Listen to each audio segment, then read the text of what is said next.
El Nuevo Testamento y la verdad presente para hoy.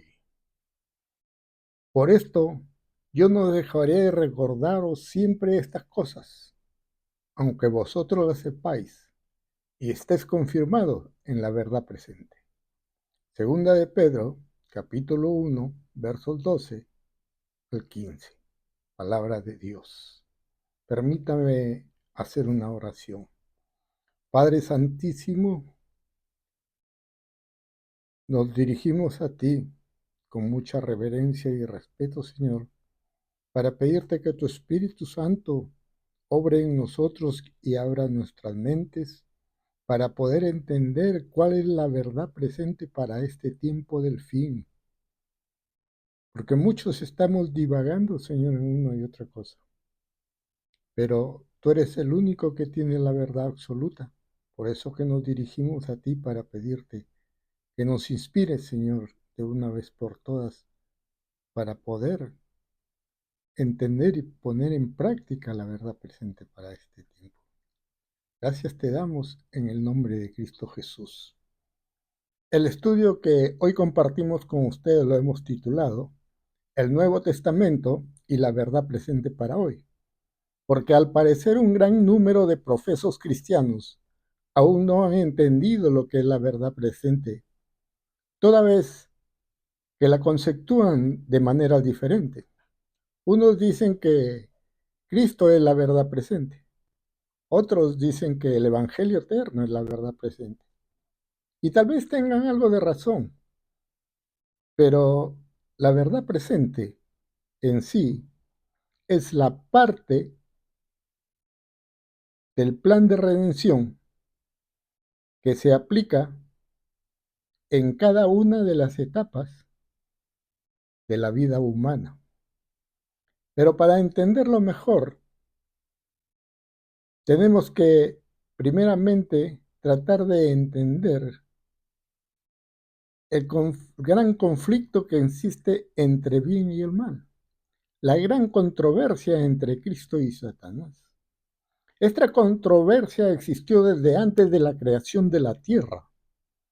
La solución divina para esta controversia cósmica fue el plan de redención provisto en las Sagradas Escrituras, de la cual la verdad presente es parte del mismo.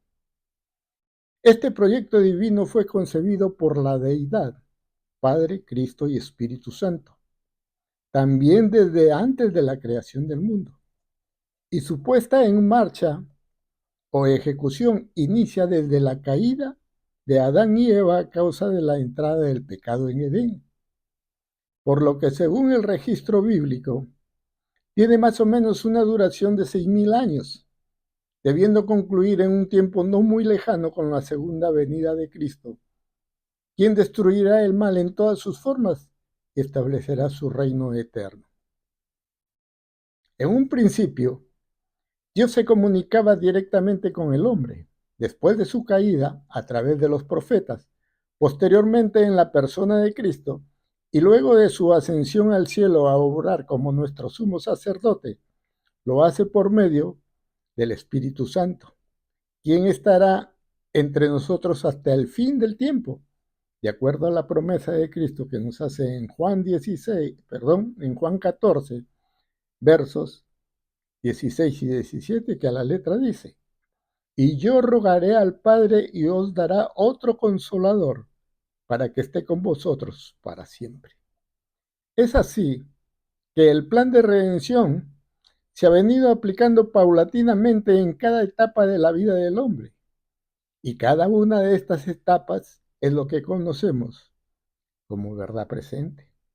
La verdad presente para Adán y Eva fue que ellos vivirían en la presencia misma de Jehová, debiendo aprenderlo todo directamente de él, puesto que habían sido creados para ser mayordomos y señores de todo lo creado, teniendo como única restricción de no comer del árbol de la ciencia del bien y del mal, como lo relata Génesis 2:17, que dice: de él no comerán porque ciertamente morirán. Ellos desobedecieron y a partir de aquí Luego de su caída se dio inicio al desarrollo del plan de redención y la verdad presente para ellos cambió. Fueron sacados del huerto del Edén, como está registrado en Génesis 3, versos del 1 al 24. Y se les dispuso a adorar fuera de los límites establecidos, presentando ofrendas sin mancha ni defecto en representación de Cristo, para la remisión de sus pecados de acuerdo a lo dispuesto por el Señor. También, en el tiempo del nacimiento de Cristo o de su primera venida, la verdad presente estaba compuesta por una serie de profecías, mandamientos, instrucciones, consejos y promesas que debían cumplirse a fin de que Cristo viniera como el Mesías redentor del mundo, incluyendo el ser sacrificado para dar cumplimiento a la ley de Dios y así por su justicia perdonar los pecados de muchos y ellos puedan gozar de la salvación. Y todo esto fue cumplido al pie de la letra conforme a la palabra de Dios lo anunciara. Cada una de estas leyes, mandamientos, enseñanzas, consejos, promesas y profecías dadas por el cielo en cada etapa de la vida humana constituyen la verdad presente para el tiempo en que fueron dadas. Siendo así que la verdad presente para nuestro tiempo, previo a la segunda venida de Cristo, la cual está pronta a suceder, está constituida por una serie de diligencias que son impostergables y que cada creyente fiel que siente el anhelo de ser parte del pueblo de Dios, con la ayuda del Espíritu Santo, debe cumplir ineludiblemente hasta su segunda venida, considerando que Cristo, ya sin relación al pecado, viene a llevarse consigo a los que estén preparados, conforme lo registra Hebreos 9:28, que a la letra dice: así también Cristo fue ofrecido una vez para llevar los pecados de muchos, y aparecerá por segunda vez sin relación al pecado para salvar a los que lo esperan. Como vemos, viene solo a llevarse a su pueblo fiel. La verdad presente para hoy y la obra del Espíritu Santo. Podemos notar que en cada etapa de ejecución del plan de redención, Cristo es la figura principal y el Espíritu Santo el encargado de obrar en el ser humano todo el proceso de redención, por lo cual, con absoluta seguridad podemos decir que al estudiar diligentemente el Nuevo Testamento, veremos que ahí está contenida la verdad presente para hoy. En él vemos la manifestación gloriosa de Dios en la persona de Cristo Jesús, quien despojándose de su majestad divina, se reviste de la condición humana, viniendo como redentor del mundo a vivir entre nosotros, mostrándonos por precepto y con ejemplo como redentor del mundo el verdadero carácter del Padre y enseñándonos a cómo volvernos a relacionar con Él, a fin de alcanzar el carácter divino, que es lo único que nos permitirá ser parte de la familia celestial. Según la palabra de Cristo, en el Evangelio de Mateo, capítulo 5, versos 17 y 18, dice: no penséis que he venido a abrogar la ley o los profetas. No he venido para abrogar, sino a cumplir. Porque de cierto os digo que hasta que perezca el cielo y la tierra, ni una jota ni una tilde perecerá de la ley, hasta que todo se haya cumplido. Nada puede ser más claro. Cristo nos dice que Él ha venido a dar cumplimiento al Antiguo Testamento sin cambiar ni una jota ni una tilde, indicando luego que permanecerá inalterable hasta el fin del tiempo.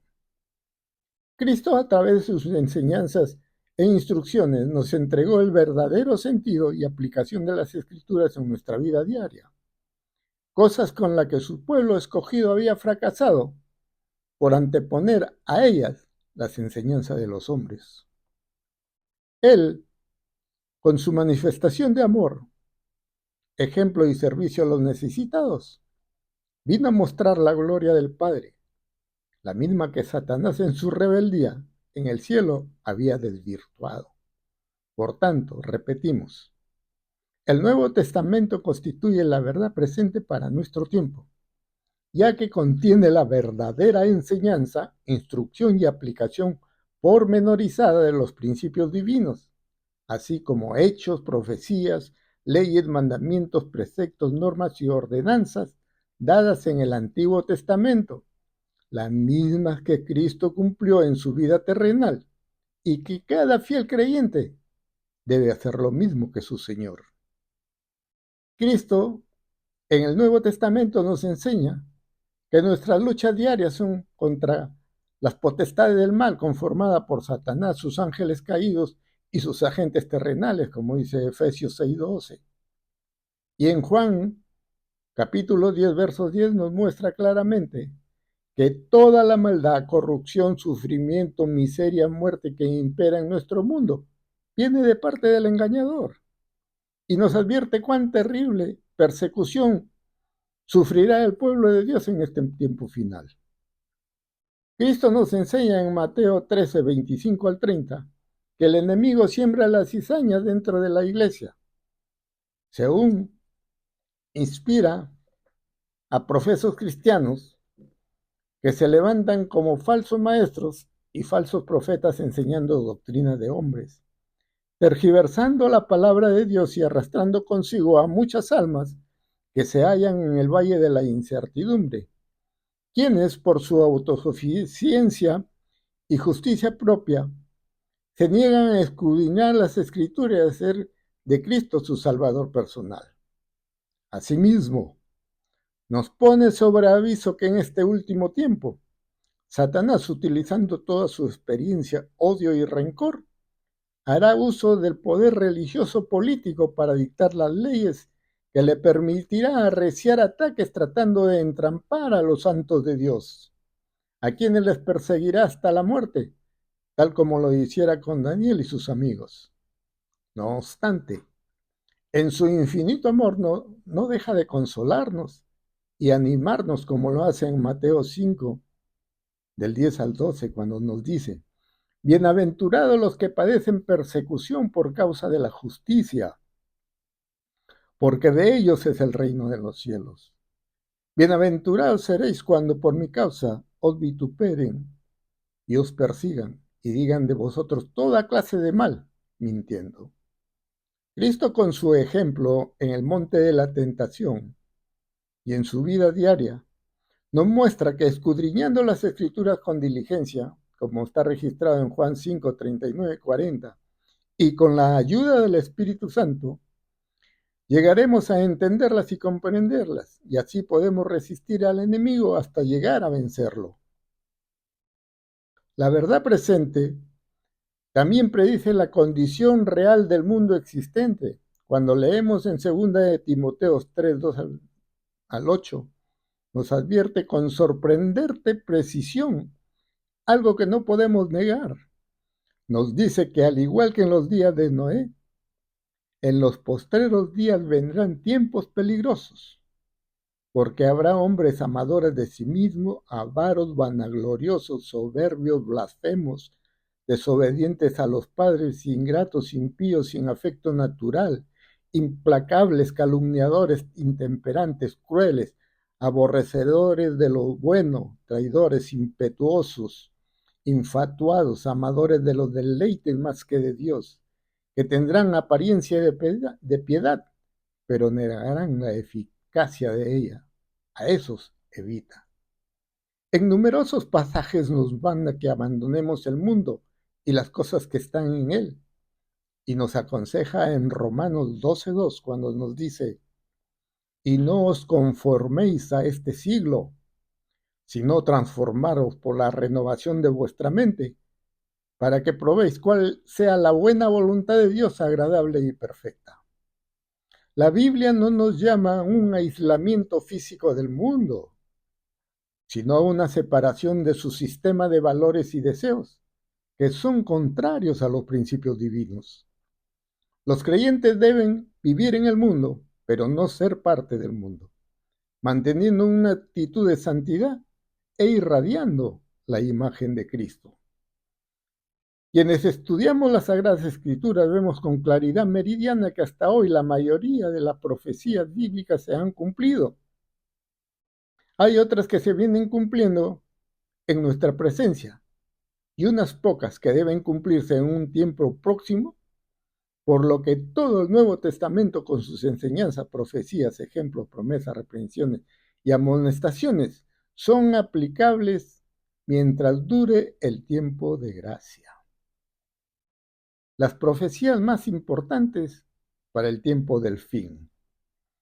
El tiempo del fin de la humanidad engloba el más trascendental hecho de todos los tiempos y que todos, buenos y malos, preparados o no, esperamos: la segunda venida de Cristo en gloria y majestad. Sin embargo, lo que determina si soy digno o no de participar en su segunda gloriosa venida son dos hechos de singular importancia: el juicio investigador y el derramamiento del Espíritu Santo en la lluvia tardía. Pongamos atención a esto. Cristo, antes de ir a morir en la cruz del Calvario, previamente en el Getsemaní, tomó su determinación de ir a morir por nosotros, cuando pidió al Padre que hiciera pasar de él esa copa amarga, pero que todo se hiciera de acuerdo a su voluntad, conforme se registra en los evangelios de Mateo, Marco y Lucas. Así también hoy, que estamos viviendo en pleno juicio investigador, cada uno de nosotros, antes de ir a gozar de su segunda venida gloriosa, debemos previamente tomar nuestra decisión de someternos al poder transformador del Espíritu Santo para alcanzar el carácter de Cristo y salir aprobados en este juicio, quedando aptos para gozar de aquella mañana gloriosa.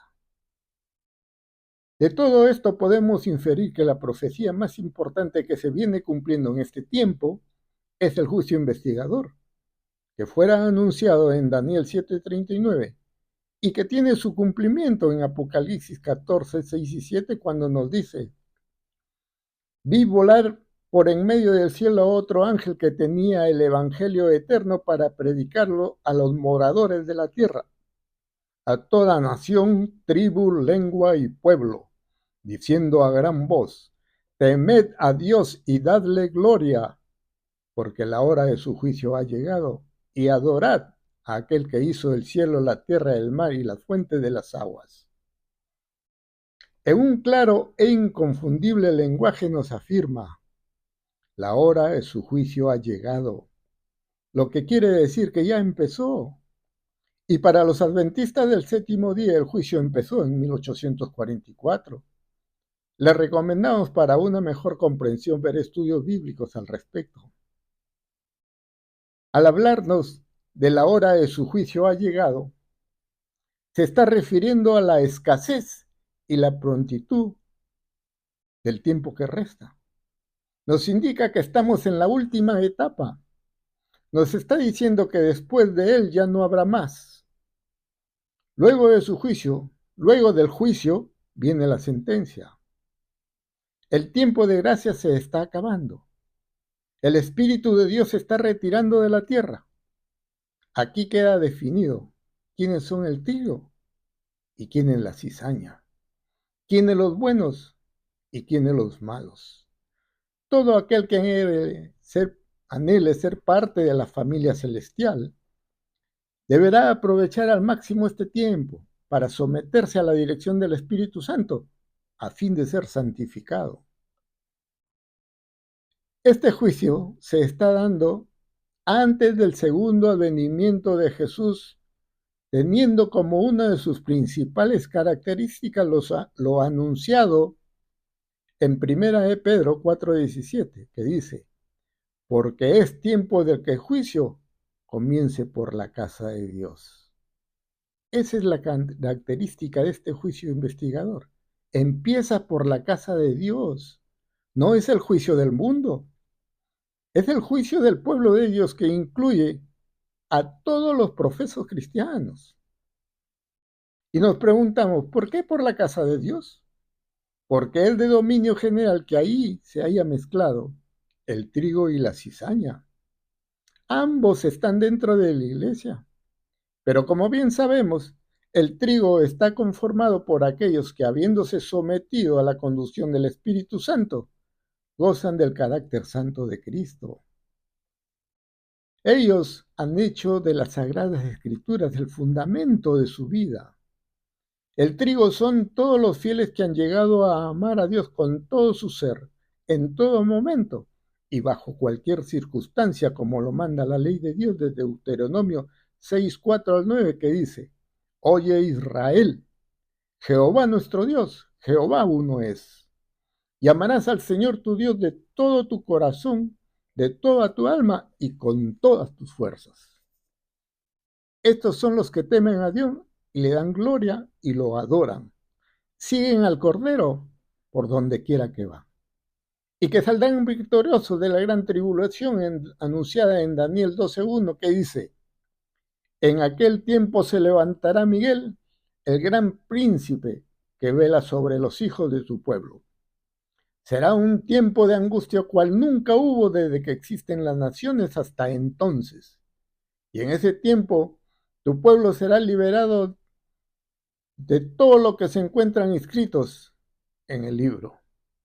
Y está confirmado en Mateo 24:28, que también dice: Una gran tribulación tal como no ha acontecido desde el principio del mundo hasta ahora, ni acontecerá jamás.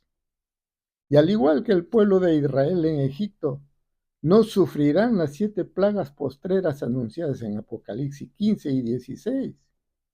Ellos conforman los 144,000 que llevarán el último pregón al mundo que perece. Solo necesitan vivir en unidad y unanimidad, como la iglesia primitiva, para poder gozar del derramamiento de la lluvia tardía. Para salir aprobados de este juicio se nos demanda santidad, como está registrado en Hebreos 12:14, que dice: Buscad la paz con todos y la santidad, sin la cual nadie verá al Señor. Aquí se refiere a la separación de lo que es santo y puro, tanto en pensamiento, palabra y acción. Es la búsqueda de una vida que, reflejando el carácter de Cristo, pueda glorificar a Dios el Padre y ser una bendición para los demás, que es justamente lo mismo que se está mandando en el mensaje del primer ángel: temed a Dios y darle gloria, adorar al Creador. En él se determinan las pautas a cumplir por parte de cada fiel creyente. Define el nivel espiritual de cada seguidor de Cristo. Es el meollo o la sustancia del cristianismo. Aquí es donde casi la totalidad de los profesos cristianos y por ende la iglesia viene fallando. Nos hemos abocado a llevar el evangelio al mundo a través de predicaciones, enseñanzas, estudios, reparto de literatura, campañas evangelísticas, visitas personales y otros que casi ya hemos conseguido copar el mundo. Sin embargo, tristemente, la mayoría aún no ha entendido ni menos respondido a este llamado. Temed a Dios y dadle gloria, adorarlo. A fin de ayudar al mejor entendimiento de cómo debemos glorificar a Dios, mencionaremos solo un texto del devocional Recibiré el poder, de fecha junio 11, que dice: Se debería continuar con la exposición de temas como medio de enseñar a los pacientes acerca de cómo evitar la enfermedad gracias a una acción sabia. Mediante esta clase se puede mostrar a los enfermos que recae sobre ellos la responsabilidad de mantener el cuerpo en la condición más saludable, porque es la posesión adquirida del Señor. La mente, el corazón y el cuerpo fueron comprados por precio. No sois vuestros, porque habéis sido comprado por precio. Glorificar, pues, a Dios en vuestro cuerpo y vuestro espíritu, los cuales son de Dios. De esa manera glorificamos a Dios. La profecía nos señala que en Él todos estamos involucrados. Dice, el ángel tenía en su mano el Evangelio eterno para predicarlo a toda la humanidad, diciendo a gran voz, temed a Dios y dadle gloria, porque la hora de su juicio ha llegado. ¿Qué significado encierra este texto? Por si no hemos entendido, este es el Evangelio eterno. Es el Evangelio que permea toda la Biblia. Es el Evangelio que predicó Cristo por precepto y con ejemplo. Es el Evangelio del testimonio propio. Es el Evangelio que debemos predicar en el tiempo del fin y que el apóstol Pedro lo describe con mucho más claridad en Primera de Pedro, capítulo 2, verso 9, cuando nos dice, mas vosotros sois linaje escogido, real sacerdocio, nación santa, pueblo adquirido por Dios, para que anunciéis las virtudes de aquel que os llamó de las tinieblas a la luz admirable. Para que anunciéis las virtudes de aquel que os llamó de las tinieblas a su luz admirable. Y en Mateo 24:14 lo reafirma. Y este evangelio del reino se predicará a todo el mundo como testimonio a todas las naciones y entonces vendrá el fin. No cerremos nuestros oídos, pongamos mucha atención. Dice, para que anunciéis las virtudes. Dice, como testimonio a todas las naciones. Dice, me seréis testigos. ¿Acaso no es lo mismo que temer a Dios y darle gloria y adorarlo? Y aquí justo debemos preguntarnos, ¿cómo puedo temer a Dios y darle gloria y adorarlo? ¿Cómo debo anunciar las virtudes de Cristo Jesús? ¿O cómo podré dar testimonio, ser testigo de Cristo, si mi carácter continúa siendo el mismo, tal vez peor que cuando llegué a la iglesia? Ya dejé de mentir, de acusar a mis hermanos, de maldecir, de hablar palabras de doble sentido, de maltratar a mi esposa, a mis hijos, dejé de robar, de traicionar. Ya abandoné las enseñanzas y prácticas del mundo. ¿Puedo ya decir que soy una carta leída o que he llegado a ser un espectáculo para todo el universo, tanto para los ángeles como para los hombres? Como dice 1 Corintios 4, 19 al 17. ¿Para qué el Espíritu Santo me llevó a la iglesia? No es para cambiar mi carácter a la semejanza de Cristo, que es lo único que va a permitirme entrar al cielo. ¿Y cómo podré alcanzar la imagen de Cristo si no lo contemplo diariamente, sin mantener una relación íntima y continua con Jesús, buscando conocerlo mediante la oración, la lectura de la Biblia, bajo la conducción del Espíritu Santo y la participación con la comunidad cristiana? Estar preparados para ser testigos significa estar listo para compartir mi experiencia del poder transformador del Espíritu Santo en mi vida a la imagen de la estatura de la plenitud de Cristo Jesús. El tomo 9 de Testimonios para la Iglesia, en su página 18, en el verso 2, dice, 2 dice, el testimonio que debemos dar por Dios no consiste solo en predicar la verdad y distribuir impresos. No olvidemos que el argumento más poderoso en favor del cristianismo es una vida semejante a la de Cristo, mientras que un cristiano vulgar hace más daño en el mundo que un mundano. Todos los libros escritos no reemplazarán una vida santa. La gente creerá, no lo que diga el predicador, sino lo que viva la iglesia. Demasiado a menudo la influencia del sermón predicado desde el púlpito queda neutralizada por lo que se desprende de la vida de las personas que se dicen defensoras de la verdad. Y el mismo tomo 9 de Testimonios para la Iglesia continúa diciendo: el propósito de Dios es glorificarse a sí mismo delante del mundo en su pueblo. Él quiere que lo que lleven el nombre de Cristo lo represente por el pensamiento, la palabra y la acción. Deben tener pensamientos puros y pronunciar palabras nobles y animadoras, capaces de atraer al Salvador a las personas que los rodean. La religión de Cristo debe estar entretejida en todo lo que se dice y hace. En todos sus negocios debe desprenderse el perfume de la presencia de Dios. Qué hermosas palabras, hermano.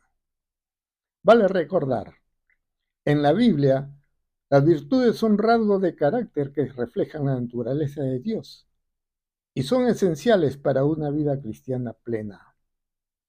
Entre ellas tenemos la fe, la esperanza y el amor, que son virtudes que nos acercan o nos relacionan con Dios.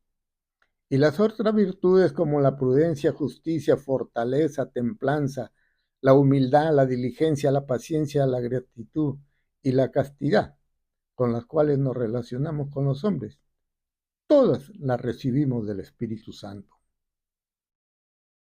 Temer a Dios y darle gloria, adorarle, aunque es un tema impopular, merece una auténtica reflexión, un estudio profundo y una férrea convicción por parte de cada verdadero cristiano.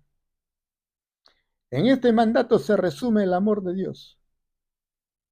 Cuando se ama a Dios por sobre todo, se ama uno mismo y se ama también al prójimo. Procuremos imitar a Cristo. Esta es la obra que hoy la Iglesia de Cristo debe estar haciendo y que cada creyente fiel debe cumplir. Este es el método que nunca falla. Este es el Evangelio eterno. Con respecto a la cizaña, podemos decir que el enemigo la sembró mientras los hombres dormían y que en la cosecha será arrancada y echada al fuego, conforme lo explica Mateo 13, versos 24 al 30. La cizaña está conformada por todos aquellos que, aún profesando servir a Dios, desprecian la conducción del Espíritu Santo, según queda registrado en Mateo 7, 21 al 23. No todo el que me dice Señor, Señor entrará en el reino de los cielos, sino el que hace la voluntad de mi Padre que está en los cielos. Muchos me dirán en aquel día: Señor, Señor, ¿no profetizamos en tu nombre? Y en tu nombre echamos fuera demonios, y en tu nombre hicimos muchos milagros. Y entonces les declararé: nunca os conocí, apartaos de mí, hacedores de maldad. Pueden profesar ser cristianos y ser capaces de citar el Antiguo Testamento y el Nuevo Testamento con asombrosa facilidad y conocer las órdenes y las promesas de la palabra de Dios. Pero, a menos que el Espíritu Santo afirme la verdad en el corazón e ilumine la mente con la luz divina, nadie caerá sobre la roca y será quebrantado, porque Él es el agente divino que vincula al creyente con Dios. Fin del texto. El último derramamiento del Espíritu Santo.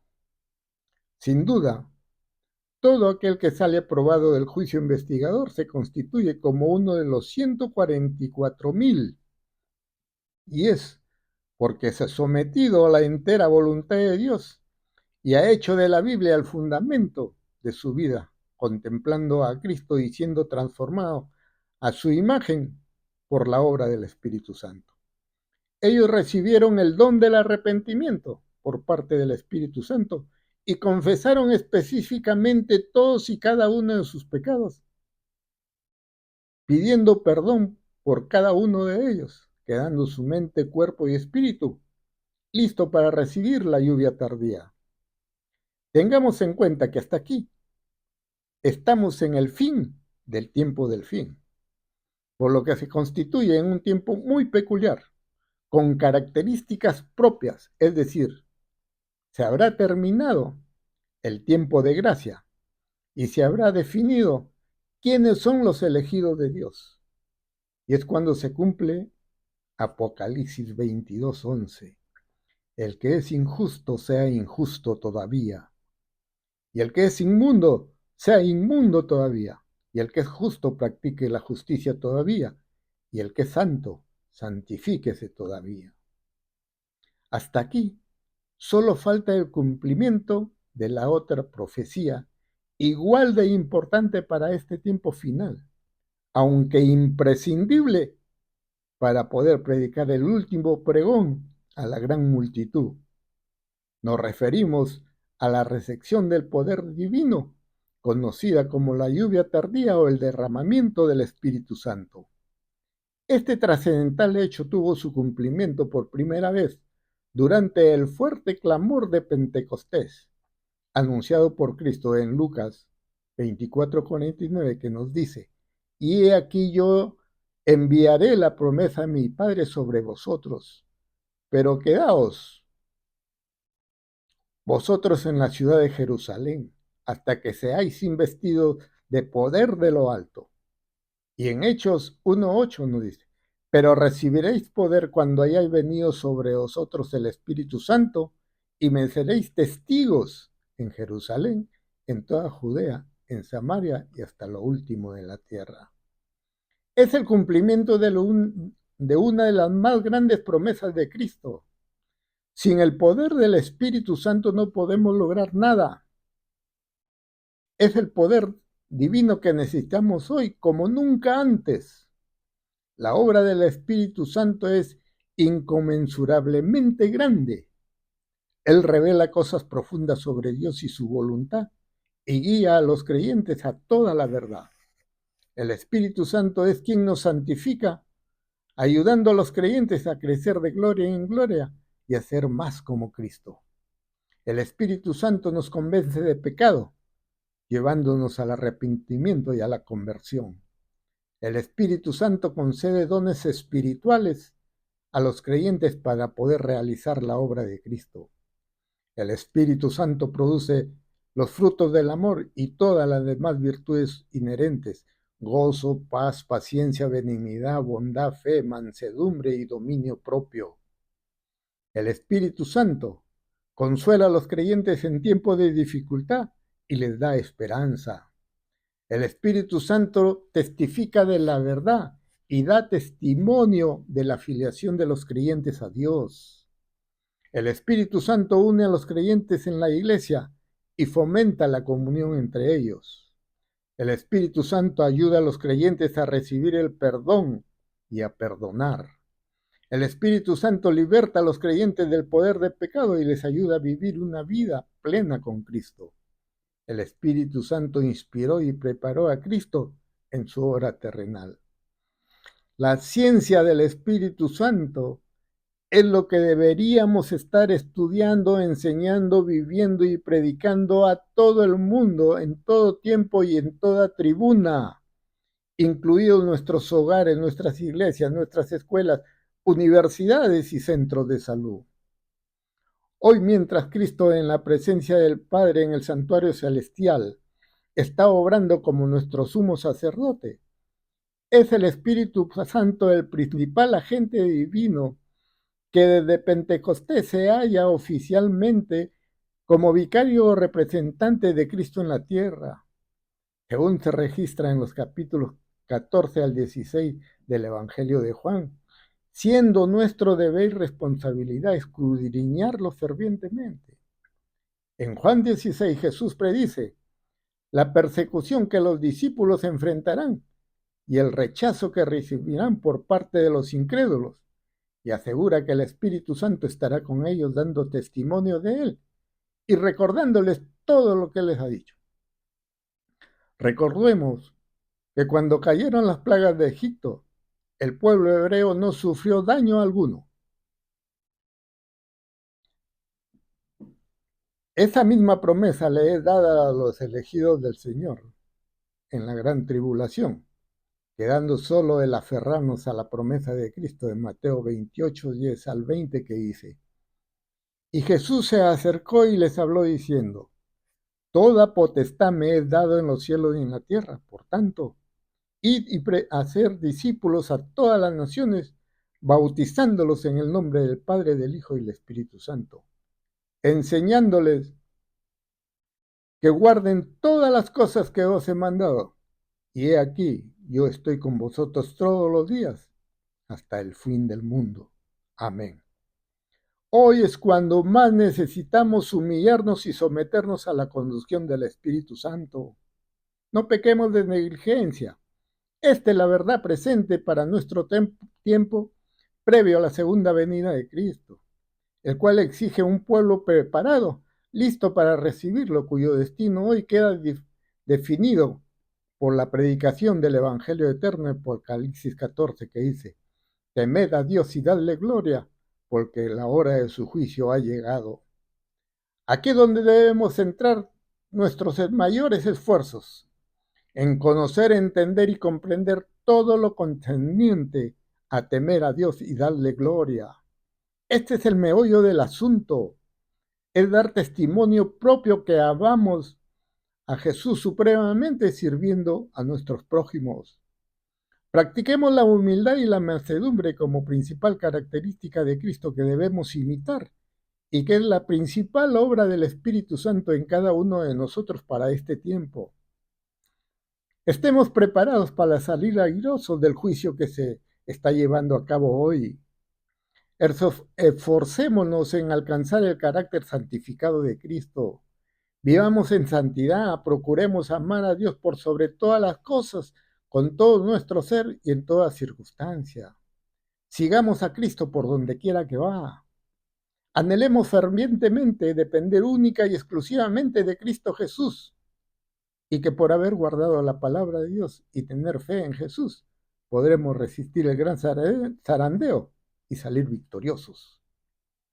Procuremos por estar preparando a un pueblo, no para una alejada segunda venida a Cristo, sino para salir aprobados del juicio investigador que se está ejecutando hoy en el pueblo de Dios. Entendamos de una vez y para siempre que el amor de Dios es el que debe unir y edificar la iglesia de Cristo. En este tiempo su iglesia debe glorificar el nombre de Dios con su testimonio propio. Abramos los oídos del alma a la súplica que Cristo hiciera al Padre por la unidad de la iglesia. Una iglesia unida y unánime es el requisito fundamental para la recepción del Espíritu Santo en la lluvia tardía. Y nosotros nos aunamos al apóstol Pedro, quien en el verso inspirador de hoy nos dice: por esto, yo no dejaré de recordarlo siempre estas cosas, aunque nosotros las sepáis y estéis confirmados en la verdad presente. Segunda de Pedro nos anima a los creyentes a crecer en fe, conocimiento y piedad, utilizando las preciosas y grandísimas promesas de Dios como un medio para alcanzar la naturaleza divina y evitar la corrupción del mundo. Nos insta a los creyentes a crecer en fe, virtud, conocimiento, dominio propio, perseverancia, piedad, afecto fraternal y amor. Segunda de Pedro es un llamado a la acción para los creyentes, instándolos a vivir en una vida transformada por la gracia de Dios, creer en fe y en virtud y estar preparado para la segunda venida de Cristo.